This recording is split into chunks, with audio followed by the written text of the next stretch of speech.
जय मसीह की, praise the Lord. मसीह में आपकी सलामती हो। मैं खुदा की शुक्रगुजार हूँ आज के खूबसूरत दिन और मौका कर उसने हमारी ज़िंदगी में बख्शा कि आज हम एक नए टॉपिक पे बात कर सकें। आज के टॉपिक के दो पार्ट्स होंगे और टॉपिक ये है कि हमारी सोसाइटी में दो किस्म के बिहेवियर्स हैं लोगों के, बच्चों की स्टडी को लेके। ये मैं मिडिल क्लास और लोअर क्लास के लोगों की बात करूँगी कि उनके बिहेवियर कैसे हैं। सबसे पहले हम स्टार्ट करेंगे एक भाई के कमेंट से ही फिर उसको कंटिन्यू करेंगे। मैंने एक जो लास्ट वीडियो अपलोड की थी उसमें एक भाई ने कहा था कि मैं बहुत से बच्चों को फ्री ट्यूशन पढ़ा देता था और मैं लोगों की हेल्प करता था।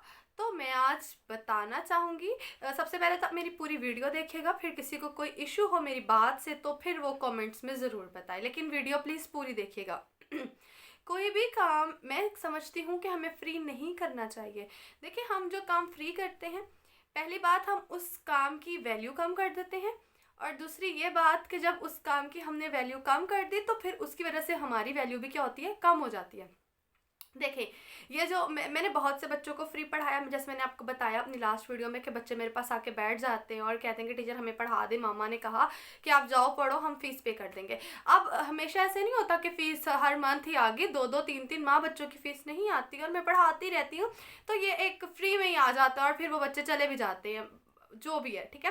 खैर, तो क्या है कि गलती मेरी है, मैंने शुरू शुरू में बहुत फ्री पढ़ाया, मैं पढ़ाती फ्री थी और मैं फ़ीस चार्ज नहीं करती थी, तो लोगों के जहन में ये बात बैठ गई कि देखिए, हमारा अब सोसाइटी का ये हाल है कि आप जिस चीज़ के पैसे पे करते हैं या जो किसी काम के लिए पैसे लेता है, वही हमारी हमारी नज़र में भी वही चीज़ वैल्यू रखती है। ये जो बच्चों को आप फ्री पढ़ाते हैं या मैं पढ़ाती नहीं हूँ ना, आप इनकी शादियों में जाके देखिए, ये एक एक फंक्शन पे 3-3 दफ़ा कपड़े बदलते हैं और फिर इनके फंक्शंस में ऐसी ऐसी रस्में होती हैं, इवन तो नाचने वाली अलग से बुलाते हैं, नहीं पता नहीं क्या क्या काम करते हैं। मतलब हर जगह पे इनके लिए बहुत पैसे हैं। क्रिसमस, ईस्टर, कोई इवेंट देखें, उन पे इनके कपड़े देखें, इनकी बातें सुने कितनी बड़ी बड़ी करते हैं, और जब पढ़ाई के मामले आते हैं तो ये कहते हैं कि 300 फीस ले लें, 500 फीस ले लें, या जो भी है। ये सब बताने का मतलब ये है कि आप ये जो फ्री ट्यूशन वाला मामला है ना, हम छोटे छोटे चीज़ों को नोट करेंगे तो बड़े बड़े मसले हल होंगे। तो ये जो लोग फ्री ट्यूशन पढ़ाते हैं कि हम फ्री ट्यूशन पढ़ा रहे हैं, मैं इनको ये कहना चाहूँगी, फ्री किसी को मत पढ़ाएं, लोगों को बताएं कि पढ़ाई की वैल्यू है किस तरह से। आज आप बाहर झाड़ू की नौकरी के लिए अप्लाई करने जाएंगे तो वो कहेंगे मैट्रिक पास हो, आपको गार्ड बनने की जॉब चाहिए तो वो कहेंगे ग्रेजुएट पर्सन हो। क्यों? कि आप लोगों के डॉक्यूमेंट्स चेक कर सके, उनके आईडी कार्ड चेक कर सके, आप इतना पढ़े लिखे हों कि आप अच्छे से किसी के डॉक्यूमेंटेशन पढ़ सके, आपको पता चले कि ये बात ठीक है या नहीं लिखी हुई, ठीक है। अनपढ़ को आजकल कोई गार्ड भी नहीं रखता, तो क्या हो गया कि पढ़ाई की वैल्यू होगी। अब एक चीज़, दूसरी चीज़ ये कि हमारा जो है प्राइवेट स्कूल्स की अब बात करते हैं। ये तो मैंने एक बता दिया कि जो पेरेंट्स बिल्कुल ही पढ़ाई को सीरियस नहीं लेते हैं, जिनकी नज़र में वैल्यू नहीं होती, उनके भी कहीं ना कहीं गलती हमारी होती है कि फ्री पढ़ा दो, फ्री कर दो। फ्री पढ़ाई के मामले में मैं कहूँगी कुछ भी फ्री मत करें, सब कुछ निज़ाम लोगों के चलते हैं, आप फ्री पे मत रहें। मैं चार्ज करती हूँ 300 भी फीस लेती हूँ, मुझे पता होता है कि ये लोग इतना पे नहीं कर सकते, तो मैं 300 फीस भी लेती हूँ मंथली, लेकिन मैं चार्ज ज़रूर करती हूँ ताकि उन्हें पता चले कि इसकी वैल्यू है, पैसों के बगैर नहीं हो सकता, और पैसे जिस चीज़ में लगते हैं वही हमारे लिए वैल्यूएबल थिंग है, ठीक है। एक चीज़। अब दूसरी ये है कि कुछ पेरेंट्स क्या करते हैं कि प्राइवेट स्कूल में भेजना है, प्राइवेट स्कूल में भेजना है। मैं एक फैमिली को जानती हूँ, उनके 4 बेटे हैं और उनके बेटे प्राइवेट स्कूल में पढ़ रहे हैं, ठीक है, और 2500 ईच बच्चे की फ़ीस है, मतलब 10,000 सिर्फ फीस पे चले गए। बुक्स, नोटबुक्स, आने जाने का एक्सपेंस, खाना पीना, हर चीज़ अलग, ठीक है। क्या है कि वो घर बहुत देर से बनाना चाह रहे हैं, घर बन गया लेकिन घर के दरवाजे नहीं लगे, ठीक है। क्या वजह है कि बच्चे पूछो तो बड़े स्कूल में पढ़ रहे हैं या अच्छे स्कूल में पढ़ रहे हैं। मेरी बात सुने, जब आप बच्चों को अपने से बड़े स्टैंडर्ड के स्कूल्स में डालते हैं तो यकीन करें, मैं बच्चों के बिहेवियर को स्टडी करती हूँ, मैं बच्चों से क्वेश्चनिंग करती हूँ, तो आपका बच्चा आप ही के साथ जाते शर्म महसूस करता है बड़े स्कूल में जाते। क्या है? आपकी टूटी बाइक, आपके फटे शूज़, आपका टूटा बेल्ट, आपका टूटा हेलमेट, आपके बच्चों को फील होता है बच्चों को कि बेइज्जती हो रही है। बच्चे कोशिश करते हैं कि मेरा कोई दोस्त मेरे बाबा को ना देख ले कि ये कितने गरीब हैं, वो क्या कहेंगे, ठीक है। आप बच्चों के माइंड में बचपन से ही स्टैंडर्ड्स बना देते हैं। बच्चा कहता है मैं ये देख के आई हूँ, अब घर में ये चीज़ करें, मैं ये देख के आई, मुझे ये लेके जाना है, कलर डे, रोज़ डे, पता नहीं कौन कौन से डेज होते हैं और पता नहीं क्या कुछ होता है। होता है, ठीक है। तो हम लोग कहते हैं कि भाई प्राइवेट स्कूल है, ये इतना कुछ होता है, अच्छा ही पढ़ाते होंगे। प्राइवेट स्कूल्स आजकल सिर्फ बिजनेस कर रहे हैं, ठीक है। मैं सब स्कूल्स को तो नहीं कह रही, लेकिन मैं जितनों को मतलब बच्चों को पढ़ा के मुझे जो पता चला है वो मैं आपको बता रही हूँ। देखिए मेरे पास बच्चे आते हैं, अब एक बच्चा है वो मेरे पास से पेपर की आधी तैयारी करके जा रहा है, मतलब उसने हाफ सिलेबस कवर किया, स्कूल में जाके पेपर दिया, रिजल्ट आया, बच्चा फर्स्ट आ गया। अब मुझे कोई बता दे कि वो बच्चा फर्स्ट कैसे आया। क्या है, प्राइवेट स्कूल्स वालों को ये है, बच्चे को फेल कर दिया तो पेरेंट्स डिसअपॉइंटेड हो जाएंगे, बच्चे को पोजीशन लेके आएंगे तो पेरेंट्स खुश होंगे कि बच्चा अच्छा पढ़ा और इसी स्कूल में कंटिन्यू करना है।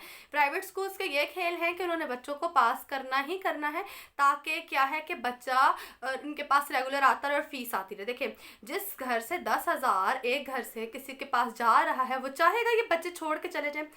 मैं बहुत से ऐसे बच्चों को जानती हूँ मेरे पास जो आते हैं, मुझे पता है कि वो अभी 2 स्टैंडर्ड के लायक नहीं है, मतलब सेकंड क्लास में जाने के लायक नहीं है, लेकिन उसे फर्स्ट करके सेकंड स्टैंडर्ड में भेजा जा रहा है। फिर यही वजह है कि हमारे बच्चे जो हैं 9-10 में जाके पास नहीं होते। अब सारी ज़िंदगी अपने काम कर करके मेहनत कर करके बच्चों पे लगा रहे हैं कि बच्चा अच्छे स्कूल में जा रहा है, 2500 फीस है, वाकई अच्छा स्कूल होगा तो हम इस अच्छे स्कूल में भेज देते हैं, और फिर आपकी वो सारी कमाई का जब नतीजा आना होता है बोर्ड के पेपर्स, क्योंकि बोर्ड वाले किसी के सगे नहीं है, उन्हें कोई फीस से मतलब नहीं है, ठीक है। वो जो आपका बच्चा जहाँ पे खड़ा होता है, जो आपके बच्चे की काबिलियत है, वही आपके बच्चों की काबिलियत आपके सामने ला के रख देते हैं कि ये आपका बच्चा है। और फिर आपका बच्चा 5-6 दफ़ा अप्लाई करे, प्रैक्टिस करे, जो भी है, वो फिर मैट्रिक पास नहीं करता, और फिर ये हालात होते हैं कि वो 5वीं क्लास में बैठने के लायक भी नहीं होता, ठीक है। तो ये प्राइवेट, मैं आपको बताऊं मैं गवर्नमेंट स्कूल में पढ़ी हुई हूँ, मेरी 20 रुपये फ़ीस थी, और वो भी स्वीपर फंड था, वो कभी ले लेते थे कभी नहीं लेते थे, आने जाने के एक्सपेंसेस थे, बट स्कूल का कोई एक्सपेंस नहीं था, बुक्स फ्री मिलती थी, ना कोई कलर डे होता था, ना स्पोर्ट्स डे होता था, ना ही कोई क्लास में LCD लगी थी, ना खिलौनों से खिलाया जाता था, कुछ भी ऐसा नहीं होता था, सादा सादा सा था। सब टीचर्स पढ़ाती थे, मेरी टीचर्स तो काफ़ी एजेड भी थी, और एक क्लास में 70 बच्चे होते थे, ठीक है, और 70 बच्चों में टीचर 1 घंटा तवज्जो नहीं दे सकती, एक एक बच्चे को 70 बच्चे हों और एक एक बच्चे को नहीं देख सकती। और गवर्नमेंट स्कूल में होते हैं 70 बच्चे, उन्हें 25-30 बच्चे फेल करते कुछ नहीं होता, क्यों? क्योंकि उनकी सैलरीज जो है वो गवर्नमेंट की तरफ से आनी, उन्हें कोई फ़र्क नहीं पड़ता आप लोगों की फ़ीस, आपकी फ़ीस देने से, आपकी किसी और चीज़ से, ठीक है। वो बताते हैं कि आपके बच्चे की ये काबिलियत है, आप बच्चों को हटा के गवर्नमेंट स्कूल में सिर्फ एडमिशन के लिए लेके जाके देखें, जिस क्लास में बच्चा पढ़ है, क्योंकि स्कूल का हम सिर्फ एडमिशन टेस्ट पास अगर आपका बच्चा कर लेता है तो आपको पता चल जाएगा आपका बच्चा वहाँ के, जो आपके बच्चे जिस स्टैंडर्ड में पढ़ रहे हैं ना, उस स्टैंडर्ड का कभी भी गवर्नमेंट स्कूल का टेस्ट पास नहीं कर सकता, क्योंकि उनके पढ़ाइयों के स्टैंडर्ड्स है। अब मुझे इस्लामाबाद का पता है, मैं आपको इस्लामाबाद की सिचुएशन बता रही हूँ कि यहाँ के गवर्नमेंट स्कूल्स की क्या सिचुएशन है और प्राइवेट की क्या सिचुएशन है, ठीक है।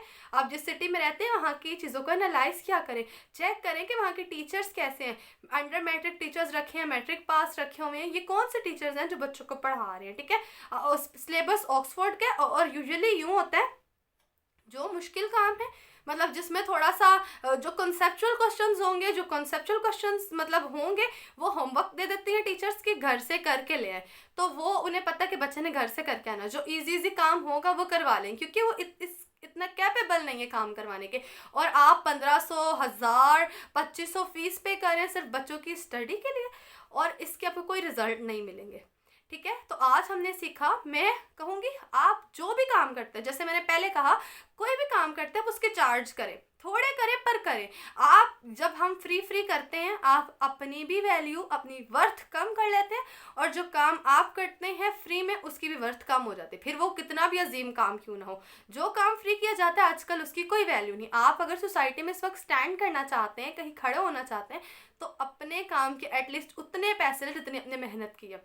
फ्री में कोई काम मत करें, आपको लगता है किसी की वाकई हेल्प करनी चाहिए तो करें, फ्री में करें। मुझे जहाँ लगता है मुझे हेल्प करनी चाहिए, मैं फ्री में करती हूँ, लेकिन जहाँ लगता है, आजकल सोसाइटी बहुत फेक है, लोगों ने फेक मास्क लगाए हैं, वो दिखाते कुछ है होते कुछ है, तो लोगों के बिहेवियर को स्टडी किया करें। अगर आप ये करते रहेंगे तो बहुत पीछे रह जाएंगे लोग, इसी तरह से आपका फ़ायदा उठा के कहाँ चले गए हैं, और आप लोग आज भी वहाँ पे हैं, देख लें। तो कुछ भी करते हैं उसके चार्ज करें, अब बेशक अपने हैं या कोई भी है, आप वो मेहनत करें, आप वो काम कर रहे हैं और आप उसका चार्ज कर सकते हैं। दूसरी बात ये, ताकि और स्टडी के लिए ख़ास तौर पे चार्ज करें, ट्यूशन फ्री पढ़ा रहे हैं, स्कूल कुछ फ्री मत पढ़ाएं, ठीक है। पढ़ाई के मामले में तो बिल्कुल फ्री ना करें, लोगों को बताएं कि पैसे लगाओ, इसकी वैल्यू है, आगे तुम्हें झाड़ू की नौकरी भी नहीं मिलेगी, कुछ भी नहीं मिलेगा। और दूसरी बात कि मत बड़े स्टैंडर्ड्स के स्कूल की तरफ भागे। और क्या फ़ायदा आपके उस बड़े स्टैंडर्ड के स्कूल में बच्चों को पढ़ाने का कि घर में आपके वॉशरूम पे पर्दा लगा हुआ है और आप पर्दे के पीछे जाके वॉशरूम कर रहे हैं, तो आप दरवाज़ा नहीं लगवा सकते। ये हालात हो और आप फिर कहें कि हम प्राइवेट स्कूल में डाल रहे हैं, तो फिर इसका कोई फ़ायदा नहीं है, ठीक है। अपने जिसने पढ़ना है उसने गवर्नमेंट स्कूल में भी रह के पढ़ लेना, और बच्चे को और आपको वैल्यू पता चलती रहेगी कि आपके बच्चा अभी कहाँ स्टैंड करता है, ठीक है। ये प्राइवेट स्कूल में फर्स्ट आ गया, फर्स्ट आ गया, फर्स्ट आ गया, 9-10 में जाके बच्चे फेल होते, फिर कहते हैं टीचर अच्छा नहीं था, या फिर हाँ, फिर सबसे बड़ी बात, अब यहाँ पे बहुत से लोग मेरे खिलाफ हो जाएंगे कि हाँ उन्होंने फॉर्म पे देख लिया होगा कि ये नॉन मुस्लिम है, ये क्रिश्चियन है, इसीलिए से फेल कर दिया। ऐसा कुछ भी नहीं होता। मेरा नाम डेनिटा है और मेरे नाम से साफ पता चलता है कि मैं क्रिश्चियन बच्ची हूँ। तो मैं किसी बोर्ड में भी फेल नहीं हुई, मैंने यूनिवर्सिटीज़ में पेपर दिए, कहीं फेल नहीं हुई। इस बेस पे कोई फेल नहीं करता। अपनी जो गलतियाँ हैं, अपनी कमज़ोरियाँ हैं, वो दूसरों पे किसी नाम की वजह से, मतलब मज़हब की वजह से मुसलत, मतलब किसी और पे मत फेंका करें। मेरी उर्दू थोड़ी सी वीक है तो ये किसी और के ऊपर मत डाला करें अपना ये सब कुछ कि ये मेरी ही मतलब इनकी वजह से हुआ होगा, या इनकी अपनी कमज़ोरियों को खुद देखें, ठीक है। और कोई फ़ायदा नहीं है, मैं फिर से कहूँगी, इससे बड़े स्टैंडर्ड के स्कूल्स में जहाँ पे 9-10 में जाके आपका बच्चा पास ना हो सके, आप ज़िंदगियाँ लुटा देते हैं काम कर करके के बच्चे को अच्छे स्कूल में डालना, और एंड में आपको रिजल्ट 0 मिलता है, आपके बच्चे को फिर झाड़ू की नौकरी भी नहीं मिल रही होती, फिर कहते हैं हम गटर क्यों साफ़ करते हैं। तो इन छोटी छोटी चीज़ों को समझना शुरू करें। तो कोई फ्री मत पढ़ाएं, कोई फ्री काम मत करें, अपने और अपने काम की वर्थ बनाएं, और दूसरी चीज़ कि अपने हिसाब के स्टैंडर्ड के स्कूल्स में बच्चों को पढ़ाएं। मैं उम्मीद करती हूँ कि आज आपको कुछ सीखने को मिला होगा, और अगर आप इस तरह की मेरी मज़ीद वीडियोस देखना चाहते हैं तो मेरे यूट्यूब डेनिटा गौरी ऑफिशियल के नाम से चैनल है, उसे सब्सक्राइब करें और वीडियो को शेयर भी किया करें ताकि दूसरे लोगों तक भी बात पहुँचे। और अगर किसी को कोई कन्फ्यूजन है या चाहता है कि मैं किसी और कंटेंट पे वीडियो बनाऊँ तो वो भी ज़रूर कमेंट्स में बताएं। Thank you so much and God bless you all.